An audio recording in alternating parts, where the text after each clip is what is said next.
What's up, folks? Once again, this is Draft Raw, and if you have been following me, I've been doing a 32 for 32 series. That is 32 NFL team drafts for 32 straight days, and if I give a quick rundown of what I've already done, it's actually in the description box below, but I'm going to sit there and tell you anyway.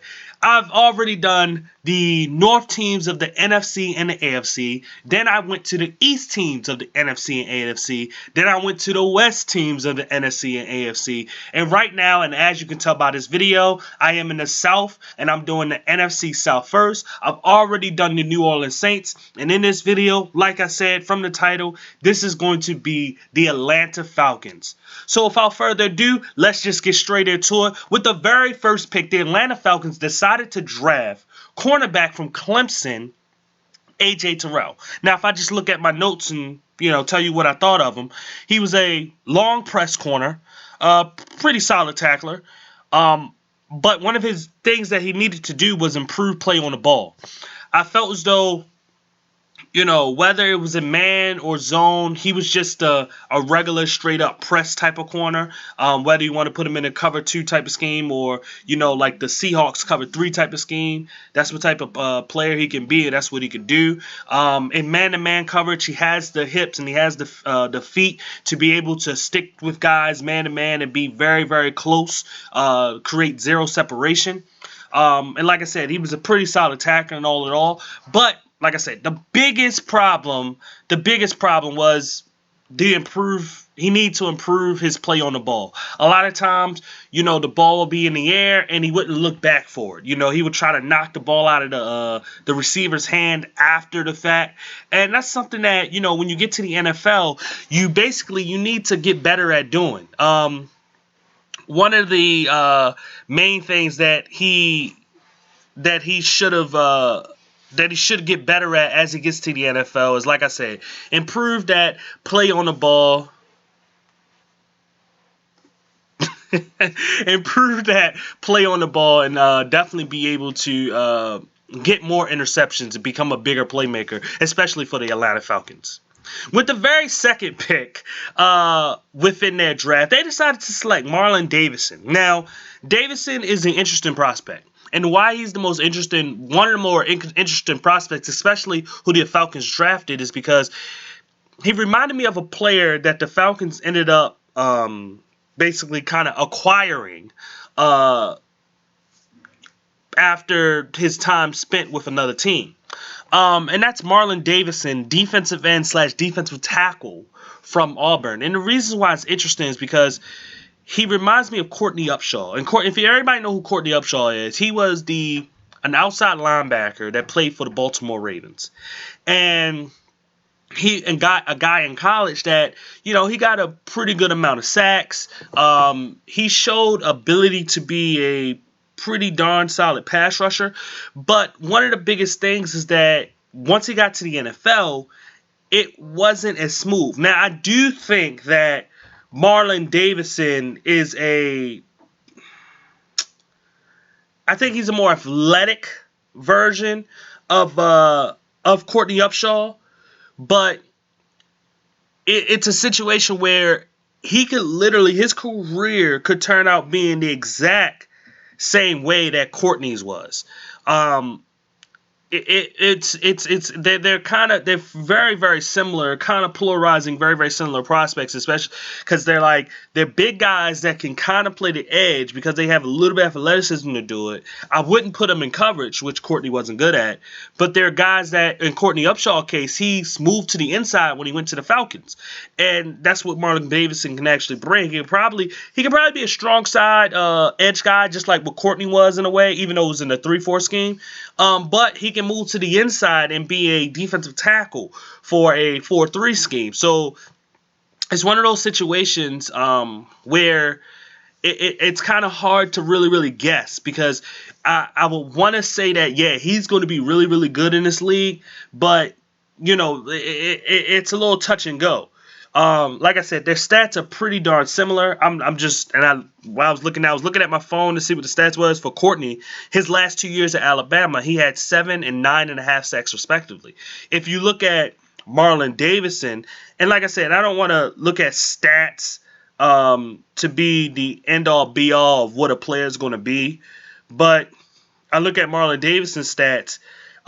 He had 2.5 and 6.5 sacks, respectively, in the years that he played. In the 4 years that he played, though, overall, like I said, similar. Marlon had about 14.5, and Courtney had about 7.5. Courtney, I think, played a little bit more, a couple of games than him, but overall was able to start. But overall, we'll see what happens. But that's what it kind of reminded me of. With their second pick, their third pick, they decided to select Matt Hennessy. Matt Hennessy from Temple Center, solid blocker in both pass and run. There wasn't a lot to really know about him. There wasn't a lot of negatives, except for he wasn't as crazy athletic. He wasn't crazy strong. There was nothing to his game that was just like, wow, this pops. But then there was nothing to his game to just say this guy's gonna be terrible neither. He just seemed like an average solid blocker in both the pass and run.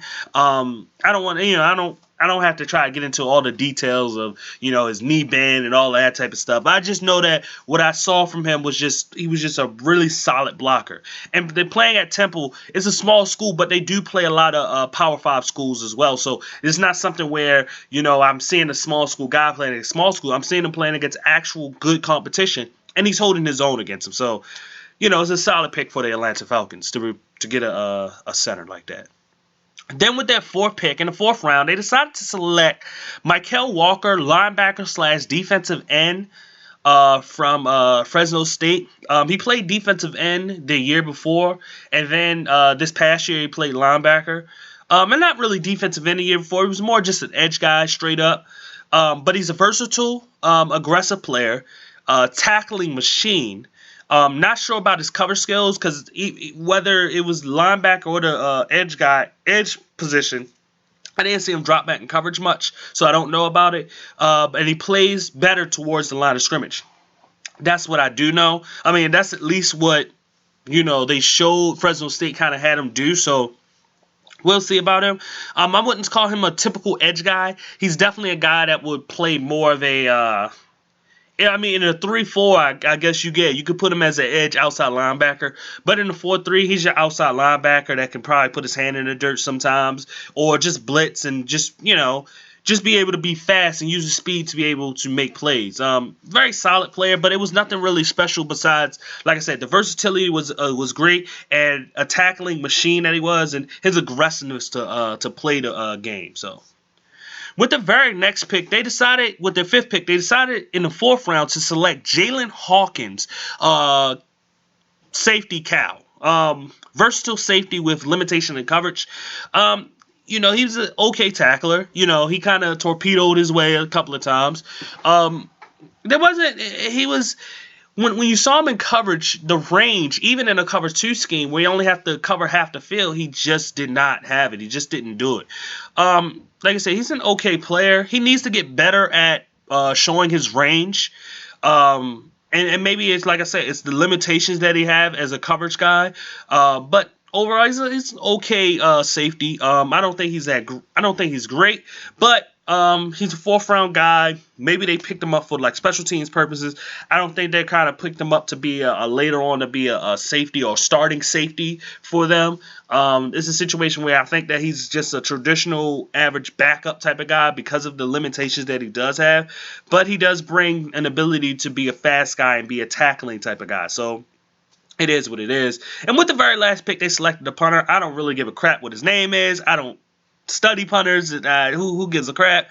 Just come into the NFL and do what you do. You only got one job. So anyway, that was the last pick for the Atlanta Falcons. Once again, if you want to see more videos or know about if you want to know about more videos that are coming up or the videos that have already happened, please look in that description box below. If you want to see more videos, hit that subscribe button. If you like this video, please hit that like button.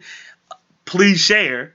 And if you want to get all notifications, hit the notification bell and make sure that when the little tab pops up that you press all and not personalize. Press all to make sure you get all notifications and for everything that I put out. Once again, my name is Draft Raw. I thank anybody for watching. Goodbye.